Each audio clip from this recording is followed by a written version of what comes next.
स्वागत है आपका इस चैनल न्यू अनलिमिटेड स्टडी में। इस वीडियो में हम स्टार्ट करेंगे या डिस्कस करेंगे रिप्रोडक्टिव हेल्थ के बारे में, और इसके आगे की स्लाइड में हम पॉपुलेशन ग्रोथ के बारे में डिस्कस करेंगे and how to be control the population growth, and next हम कॉन्ट्रासेप्टिव मेथड्स के बारे में डिस्कस करेंगे। तो सबसे पहले हम जानते हैं कि what is a reproductive health. एक सोसाइटी में लोगों का रिप्रोडक्टिव जो ऑर्गन्स होते हैं उनका पूरी तरीके से हेल्दी होना ही क्या कहलाता है, रिप्रोडक्टिव हेल्थ के अंतर्गत आता है। लेकिन it is not a complete definition. इसकी अगर कंप्लीट डेफिनेशन अगर देखी जाए तो एक सोसाइटी में किसी व्यक्ति का मेंटली तरीके से, फिजिकली तरीके से और सोशली तरीके से हेल्दी होना ही क्या कहलाता है, रिप्रोडक्टिव हेल्थ के अंतर्गत आता है। कि इसमें किसी भी तरह का कोई भी डिसऑर्डर ना हो, सेक्स ऑर्गन को लेकर किसी भी तरह का मिसकंसेप्शन ना हो, इंटरकोर्स के दौरान कोई भी मिसकंसेप्शन ना हो, तो इस तरह के जो डिसऑर्डर ना हो उसमें क्या हमारी जो सोसाइटी है वो रिप्रोडक्टिव हेल्थ के अंतर्गत आती है। तो हमारे जो पूरे वर्ल्ड में सबसे पहले अगर हमारी गवर्नमेंट ऑफ इंडिया की बात करी जाए तो गवर्नमेंट ऑफ इंडिया हमारे वर्ल्ड की सबसे पहली गवर्नमेंट थी जिसने 1951 में ही क्या कर दिया था, फैमिली प्लानिंग की प्रोसेस स्टार्ट कर दी थी। यानी 1947 में हमारा जो कंट्री है वो इंडिपेंडेंट हुआ और इसके 4 साल बाद ही हमारी कंट्री ने एक प्रोग्राम बनाया था जिसे फैमिली प्लानिंग के नाम से भी जाना जाता है, जो कब बनाया गया था, 1951 में बनाया गया था। और यह जो प्रोग्राम है वो आज भी चल रहा है, लेकिन इसका नाम RCH के नाम से जाना जाता है, जिसे reproduction and child health care के नाम से इसे जानते हैं, जिसे कि हम आगे की स्लाइड में और अच्छे से डिस्कस करेंगे। नेक्स्ट हम लोग पढ़ेंगे रिप्रोडक्टिव हेल्थ के बारे में। सबसे पहले जो कि हमने पढ़ लिया कि रिप्रोडक्टिव हेल्थ क्या होती है। नेक्स्ट हम लोग पढ़ेंगे पॉपुलेशन ग्रोथ के बारे में कि पॉपुलेशन ग्रोथ किस तरह से इंक्रीज हुई है और इसे किस तरह से कंट्रोल किया जा सकता है। तो इसको कंट्रोल करने के लिए क्या किया जाए, जैसे कि पॉपुलेशन ग्रोथ हो रही है तो उसको कैसे कंट्रोल किया जाता है। इसे कंट्रोल करने के लिए हम किस मेथड का यूज करते हैं, कॉन्ट्रासेप्टिव मेथड का यूज करते हैं, जिसमें कि एग्जांपल है कॉन्डोम है, आईयूडीज है एंड पिल्स का यूज हम लोग किया करते हैं। अगर कॉन्ट्रासेप्टिव मेथड का यूज करने के बावजूद भी यदि वो इफेक्टिव ना हुआ या फेल हो गया तो अब क्या होना चाहिए कि अब वो जो लेडी है या फीमेल है वो पूरी तरह से प्रेग्नेंट हो चुकी है, प्रेग्नेंट हो गई है, तो अब उसको एबॉर्शन करवाना है। वो नहीं चाहती, she doesn't want to a baby, वो नहीं चाहती कि वो बेबी करे, तो अब उसे क्या करवाना चाहिए, अब उसे करवाना पड़ेगा मेडिकल टर्मिनेशन ऑफ प्रेगनेंसी। इसमें एबॉर्शन करवाना पड़ेगा। तो ये एबॉर्शन किस तरह से करवाया जाता है, इसकी प्रोसेस को भी हम नेक्स्ट वीडियो में डिस्कस करेंगे। पहले हम समझते हैं तो कॉन्ट्रासेप्टिव मेथड के बारे में इस वीडियो में हम लोग डिस्कस करेंगे। तो मेडिकल टर्मिनेशन ऑफ प्रेगनेंसी में एबॉर्शन जो प्रोसेस है उसको यूज किया जाता है।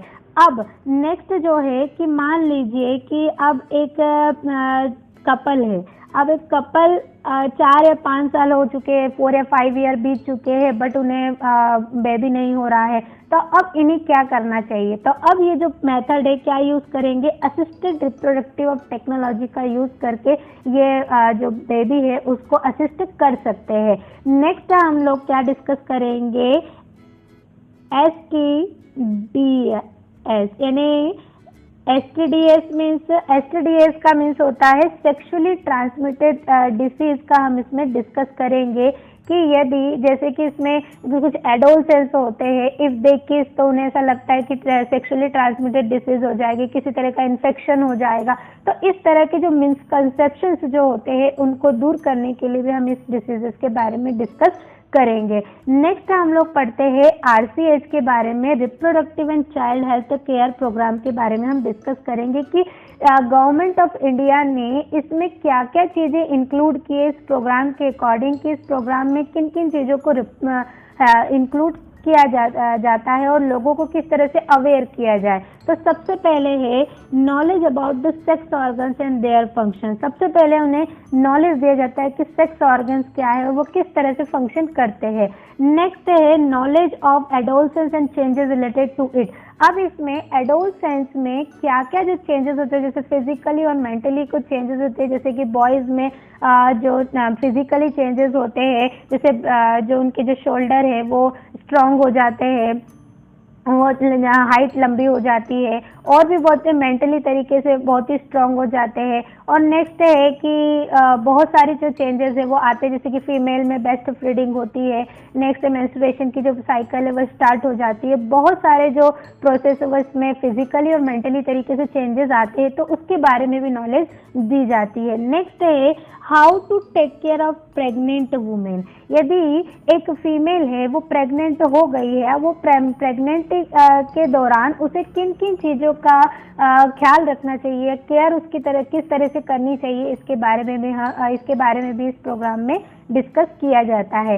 नेक्स्ट है प्रेगनेंसी ब्रेस्ट फीडिंग के बारे में, कि यदि जो फीमेल है यदि प्रेग्नेंट हो जाती है तो उसको किस तरह से केयर दी जाती है, इसके बारे में भी हम डिस्कस करते हैं इस प्रोग्राम के अंतर्गत। नेक्स्ट हम लोग पढ़ेंगे पोस्ट नेटल केयर। अब ये पोस्ट नेटल केयर में एक जो फीमेल है वो बॉर्न कर चुकी है एक बेबी को, अब उसके बाद उसकी बेबी की और उस मदर की किस तरह से केयर की जाए, इस प्रोग्राम के अंतर्गत आता है कि वो जो बेबी है उसको किस तरह से उसकी केयर करनी चाहिए, उसकी मदर को, ये सारी नॉलेज उसको दी जाती है। नेक्स्ट है सेक्सुअली ट्रांसमिटेड डिसीजेस की नॉलेज उसमें दी जाती है एडोलसेंस को, कि किस तरह से जो भी सेक्सुअली इंटरकोर्स होने पर कौन कौन सी बीमारियां होती है, विदाउट कॉन्ट्रासेप्टिव मेथड यूज न की जाए तो किन तरीके से सेक्सुअली ट्रांसमिटेड डिसीज हो सकती है, इन सारी चीज़ों का नॉलेज दिया जाता है इस प्रोग्राम के अकॉर्डिंग। फिर नेक्स्ट है मेंस्ट्रुएशन की जो प्रोसेस होती है, इसमें क्या क्या प्रॉब्लम्स आती है आफ्टर प्यूबर्टी एंड प्यूबर्टी के दौरान जो फीमेल जो मेंस्ट्रुएशन की जो प्रोसेस होती है उसमें क्या क्या प्रॉब्लम्स क्रिएट होती है, महिलाओं को किन किन बातों का ध्यान रखना चाहिए, सारी बातों की जानकारी इस प्रोग्राम के अंतर्गत दी जाती है। नेक्स्ट है कॉन्ट्रासेप्टिव मेथड। कॉन्ट्रासेप्टिव मेथड्स में जैसे कॉन्डोम है, पिल्स है, आईयूडीज है, किस तरह से यूज किया जाता है, कैसे यूज करना है, ये सारी चीज़ों की नॉलेज उसमें दी जाती है। नेक्स्ट है एमटीपी का यूज कैसे करना है, एआरटी का यूज कैसे करेंगे, इस प्रोग्राम के अंतर्गत आते हैं। ये सारे जो जितने भी एस्पेक्ट है, इन सारे एस्पेक्ट को मिलाकर ही पूरी तरीके से रिप्रोडक्टिव हेल्थ प्रोग्राम बनाया गया है।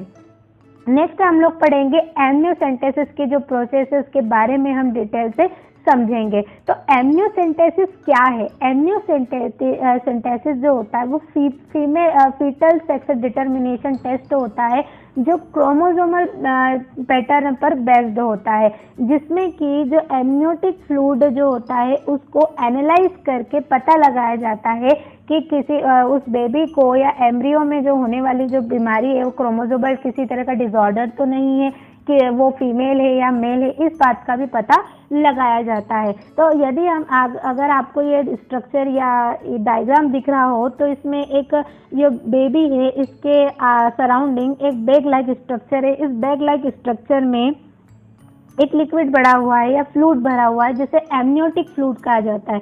इस फ्लूइड को क्या कहा जाता है? एमनियोटिक फ्लूइड कहा जाता है, और इसकी मेम्ब्रेन को एमनियन कहा जाता है। इसमें अब ये जो बेबी है इसकी जो सेल्स है इसमें क्या होती है, चली जाती है इस एमनियोटिक फ्लूइड में। अब इस एमनियोटिक फ्लूइड को नीडल की सहायता से निकालकर इसको एनालाइज करके पता लगाया जाता है क्रोमोसोमल पैटर्न का। अब ये जो एमनियोसेंटेसिस की जो प्रोसेस है वो कितने वीक में या कैसे की जाती है, इसकी प्रोसेस के बारे में हम पढ़ेंगे। प्रेगनेंसी के 16 वीक टू 22 वीक्स में इस टेस्ट को करवाया जाता है। यदि 16 वीक के पहले करवाया जाएगा तब भी इसमें चांसेस है आपके मदर के और जो बेबी है उसके खतरे के, और नेक्स्ट है 22 वीक्स के बाद तो अबॉर्शन होता ही नहीं है।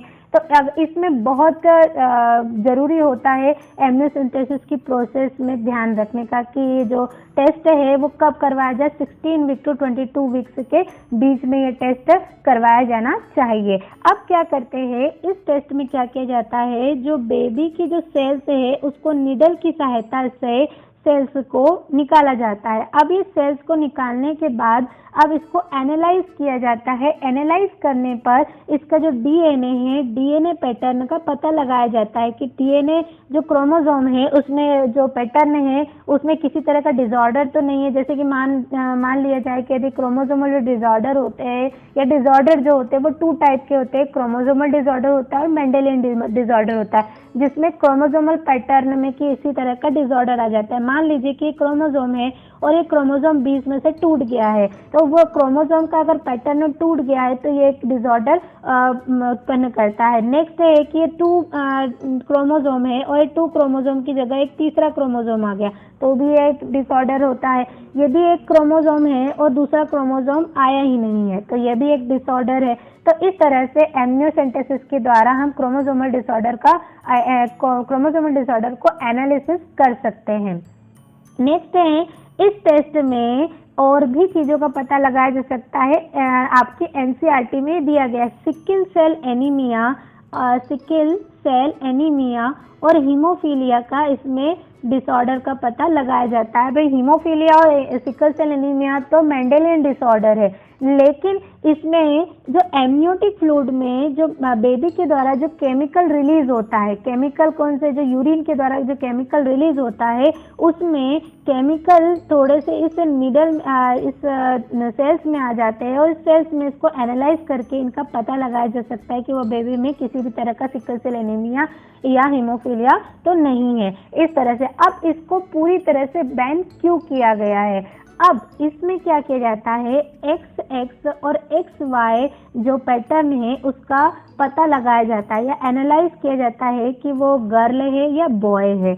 अब क्या करते थे कुछ लोग जो जिनके जो माइंड है वो थोड़े से नैरो माइंडेड है, तो वो लोग क्या करते थे, यदि फीमेल का अगर पता चल जाए तो वो उन्हें गर्भ में ही मार देते थे। अब गर्भ में मारने की वजह से क्या होता था, जो फीमेल की जो नंबर ऑफ फीमेल थी वो उनकी जो रेट थी वो कम होती जा रही थी, डिक्रीज होती जा रही थी, जिसकी वजह से इस एमनियोसेंटेसिस की जो मेथड है या जो टेक्निकल मेथड है उसको पूरी तरह से क्या कर दिया गया था, बैन कर दिया गया था।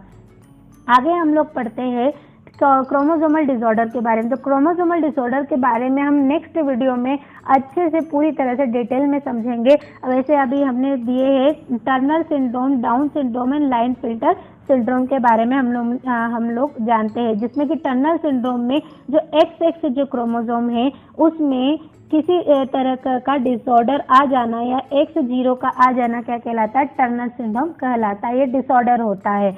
नेक्स्ट हम लोग पढ़ेंगे पॉपुलेशन ग्रोथ के बारे में कि पॉपुलेशन ग्रोथ किस तरह से हुई। अगर हम पूरे वर्ल्ड की बात की जाए तो वर्ल्ड में 1900 से लेकर 2000 से 2011 तक लेकर जो पॉपुलेशन का जो ग्रोथ है वो बहुत ही इंक्रीज हो चुका है, जिसमें कि 1900 में हमारे जो पूरे वर्ल्ड की जो पॉपुलेशन थी वो 2 बिलियन थी और 2011 तक आते आते ये 2000 में 6 बिलियन थी और 2011 तक आते आते 7.2 बिलियन हो चुकी है। अगर हमारे इंडिया की बात की जाए तो इंडिया में 1947 से लेकर जो हमारी पॉपुलेशन जो ग्रोथ है 350 मिलियन है और 2011 तक आते आते ये 1 बिलियन तक हो चुकी है। तो इसका कारण क्या है, कॉजेस क्या है पॉपुलेशन ग्रोथ के? तो सबसे पहला जो रीजन है इसका, डेथ रेट डिक्रीजेज हो चुकी है। डेथ रेट क्या हो चुकी है, डिक्रीज हो चुकी है, यानी कम हो चुकी है कि इसमें लोग जो पहले मर जाते थे जल्दी, हेल्थ फैसिलिटीज ज़्यादा नहीं थी, तो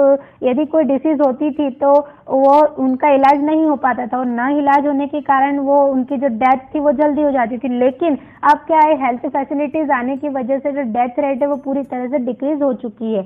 नेक्स्ट है maternal mortality rate. Maternal mortality rate means कि जो मदर है वो मदर जो हेल्थ फैसिलिटीज न होने के कारण जो मदर में प्रेगनेंसी के दौरान कुछ कॉम्प्लिकेशन आ जाता था जिसके कारण मदर की डेथ हो जाती थी, वो भी रेट क्या हो चुका है, घट चुका है। तो इस रेट के कारण भी क्या हो चुका है, पॉपुलेशन ग्रोथ बढ़ चुकी है। नेक्स्ट है इन्फेंट मोर्टिलिटी रेट डिक्रीजेज हो चुका है कि जो बेबी है पहले किसी भी तरह की कॉम्प्लिकेशन आने की वजह से जो बेबी के मर जाते थे, ये जिंदे नहीं रह पाते थे ज़्यादा दिनों तक, तो इसके कारण क्या होता था कि जो इन्फेंट मोर्टिलिटी रेट था वो इंक्रीज हो रहा था, लेकिन धीरे धीरे क्या हो रहा है, ये डिक्रीज होते जा रहा था, जिसके कारण क्या हो रहा है, पॉपुलेशन ग्रोथ बढ़ रही है। नेक्स्ट है number of people in reproductive age. जो अब क्या होता है कि जल्दी एज में ही गर्ल्स क्या होती है, प्रेग्नेंट हो जाती है। वैसे तो जो एज है वो 16 टू 20 ईयर होती है फीमेल की, जो रिप्रोडक्टिव जो उसके ऑर्गन्स है वो पूरी तरह से हेल्दी हो जाते हैं। बट जो ये जो एज है वो नंबर ऑफ पीपल जो रिप्रोडक्टिव एज है वो दिन पर दिन क्या होती जा रही है, इंक्रीज होती जा रही है, जिसकी वजह से पॉपुलेशन ग्रोथ बढ़ रही है। नेक्स्ट हम लोग पढ़ेंगे कॉन्ट्रासेप्टिव मेथड के बारे में कि कॉन्ट्रासेप्टिव मेथड होती क्या है। तो कॉन्ट्रासेप्टिव मेथड में you can have sex but you can avoid having, that is called the contraceptive method। अब इसमें यदि आप सेक्सुअली इंटरकोर्स होने पर या यदि आप सेक्सुअली इंटरकोर्स होते भी है तब उसमें किसी बैरियर मेथड के द्वारा आप उसको पूरी तरह से प्रिवेंट कर सकते हो प्रेगनेंसी को। तो इस प्रोसेस को हम कहते हैं कॉन्ट्रासेप्टिव मेथड, इसे कहा जाता है। तो नेक्स्ट है फीचर्स इसके क्या क्या है। यूजर फ्रेंडली होना चाहिए, इफेक्टिव होना चाहिए, इजीली अवेलेबल होना चाहिए, कॉस्ट इफेक्टिव होना चाहिए, should not interfere in the sex और डिजायर्स होने चाहिए, know very less side effect होने चाहिए। ये सारी चीजें किसमें आती है, फीचर्स में आती है कॉन्ट्रासेप्टिव मेथड में। अब नेक्स्ट हम लोग पढ़ेंगे कॉन्ट्रासेप्टिव मेथड के बारे में। तो कॉन्ट्रासेप्टिव जो मेथड होती है वो 4 टाइप से होती है। नेचुरल मेथड, सेकेंड है बैरियर मेथड, थर्ड है केमिकल मेथड एंड फोर्थ है सर्जिकल मेथड। तो जो नेचुरल मेथड के बारे में हम इस वीडियो में डिटेल्स में डिस्कस करेंगे। नेक्स्ट वीडियो में हम बाकी के जो मेथड है वो डिस्कस करेंगे। तो सबसे पहले हम नेचुरल मेथड के बारे में पढ़ते हैं कि नेचुरल मेथड है क्या है। नेचुरल मेथड में किसी भी तरीके के केमिकल का यूज नहीं किया जाता, किसी भी बैरियर का यूज नहीं किया जाता, नो यूज ऑफ बैरियर, किसी भी तरह का नो यूज ऑफ केमिकल, किसी भी सर्जिकल तरीके का यूज नहीं किया जाता है। ये इसमें बॉडी का नॉलेज होना बहुत ही जरूरी होता है मेल एंड फीमेल को। नेक्स्ट हम लोग पढ़ते हैं सबसे पहले बर्थ कंट्रोल कैसे किया जाता है। तो सबसे पहले हम लोग पढ़ेंगे नेचुरल मेथड। तो नेचुरल मेथड में क्या किया जाता है कि सबसे पहले हम इसमें मेथड को पढ़ेंगे पीरियोडिक एब्स्टिनेंस। अब पीरियोडिक एब्स्टिनेंस क्या होता है कि avoid coitus from day 10 to 17 of menstruation cycle when ovulation could be accepted। अब इसमें अगर हम देखा जाए तो जो फीमेल की बॉडी में जो ओव्यूलेशन की जो प्रोसेस होती है या मेंस्ट्रुएशन की जो प्रोसेस होती है वो 28 डेज का साइकिल होता है। कितने डेज का साइकिल होता है, 28 डेज का, जिसमें कि जो 14 जो डेज होते हैं वो उसमें ओव्यूलेशन जो प्रोसेस होती है वो सबसे ज़्यादा होती है। इसमें पूरी तरह से चांसेस होते हैं कि जो फीमेल है वो प्रेग्नेंट हो सकती है। तो इन दिनों में उसे प्रिवेंशन लेने की बहुत ही ज़्यादा ज़रूरत होती है। जैसे 10 to 17 जो डेज होते हैं ये ओव्यूलेशन के डेज होते हैं। फर्टाइल पीरियड कह सकते हैं इसे। क्या कहा जा सकता है इसे, फर्टाइल पीरियड कहा जा सकता है। कि इसमें अगर हम देखा जाए तो ओव्यूलेशन की प्रोसेस में 2 टाइप के जो हार्मोन है वो सिक्रेशन होता है। पहला है LH एंड FSH, जिसे ल्यूटिनाइजिंग हार्मोन कहते हैं। FSH यानी फॉलिकल स्टिमुलेटिंग हार्मोन जो है फीमेल की बॉडी में सिक्रेट होते हैं। अब सिक्रेशन के दौरान इसमें ओव्यूलेशन की जो प्रोसेस होती है वो कंप्लीट होती है। अब ओव्यूलेशन की जो प्रोसेस होने की वजह से अगर सेक्सुअली इंटरकोर्स होता है तो वो फीमेल का प्रेग्नेंट होने के चांसेस बढ़ जाते हैं। तो इसलिए उस टाइम पर इसे जो सेक्सुअली इंटरकोर्स को प्रिवेंट करना चाहिए। Puberty stage in female body luteinising hormone monthly periodically increasing होता है। नेक्स्ट हम लोग पढ़ेंगे sexually intercourse during the fertile period should be the prevented होना चाहिए। नेक्स्ट है विड्रॉल क्वाइटस इंटरप्टस। अब विड्रॉल क्वाइटस इंटरप्टस क्या होता है कि जो male penis introduce into the vagina and sperm are released, कि बिफोर एजाकुलेशन जो पीनस है उसका वेजाइना से इंट्रोड्यूस न करवाना ही क्या कहलाता है, विड्रॉल क्वाइटस इंटरप्टस कहलाता है। कि जो बिफोर जो पीनस है उसका पीनस का एजाकुलेशन के पहले ही विड्रॉल कर देना मेल के द्वारा क्या कहलाता है, विड्रॉल क्वाइटस इंटरप्टस की प्रोसेस होती है, जिसमें कि हम प्रेगनेंसी को अवॉइड कर सकते हैं या प्रेगनेंसी को प्रिवेंट कर सकते हैं इसमें। लेकिन दोनों पार्टनर्स को इसमें बहुत ही ज़्यादा ज़रूरत होती है ध्यान रखने की। बट ये जो प्रोसेस होती है वो पूरी तरह से इफेक्टिव नहीं होती है। नेक्स्ट है लैक्टेशनल एमिनोरिया। लैक्टेशनल एमिनोरिया जो प्रोसेस होती है इसमें जो फीमेल होती है आफ्टर जो बेबी बॉर्न हो चुका होता है, अब इसके 6th मंथ तक वह बेबी को नेक्स्ट बेबी को नहीं बॉर्न कर सकते, नेक्स्ट बेबी उसके गर्भ में नहीं ठहर सकता है, क्योंकि जो ओव्यूलेशन की जो प्रोसेस होती है वह पूरी तरह से धीमी हो जाती है, जिसमें कि पास्चराइजेशन होता है। पास्चराइजेशन के कारण क्या होता है, जो ओव्यूलेशन की जो प्रोसेस है, ये ल्यूटिनाइजिन जो हार्मोन है वो पूरी तरह से डिक्रीज हो जाता है ना, बहुत कम उसमें सिक्रेशन होता है, जिसकी वजह से जो लेडी है, फीमेल है, वो नेक्स्ट टाइम पे 6th मंथ तक वो प्रेग्नेंट नहीं हो पाती है। बट इसमें भी बहुत मिसकंसेप्शन है, या इसमें कह सकते हैं कि इसमें भी बहुत सारे चांसेस ऐसे होते हैं कि ह्यूमन बॉडी है, अब ह्यूमन बॉडी में केमिकल रिएक्शन होती है, अभी केमिकल रिएक्शन इफेक्टिव हो भी सकती है और नॉन इफेक्टिव हो भी सकती है, तो इसमें भी चांसेस होते हैं कि लैक्टेटिंग की प्रोसेस के दौरान जो प्रोड्यूसिंग बेबी होता है वो उसे नहीं कर पाती, गर्भ में नहीं कर पाती है। तो इस तरह से हम लोगों ने पढ़ लिया लैक्टेशनल एमेनोरिया के बारे में, हमने डिस्कस किया कि इसमें 6th मंथ तक ओव्यूलेशन की प्रोसेस बहुत धीमी होती है। नेक्स्ट इसमें जो फीमेल है वो बेबी नेक्स्ट नहीं हो पाता है, या नेक्स्ट बेबी के जो चांसेस होते हैं वो बहुत ही कम होते हैं, जिसमें कि सेक्सुअली इंटरकोर्स अगर किया भी जाए तो उसमें कम चांसेस होते हैं कि वो जो लेडी है वो next time pregnant 6th month तक हो। तो आई होप आपको ये वीडियो अच्छा लगा हो। यदि आपको ये वीडियो अच्छा लगा हो तो इसे लाइक एंड सब्सक्राइब करना ना भूलिएगा। Thank you very much for watching this video.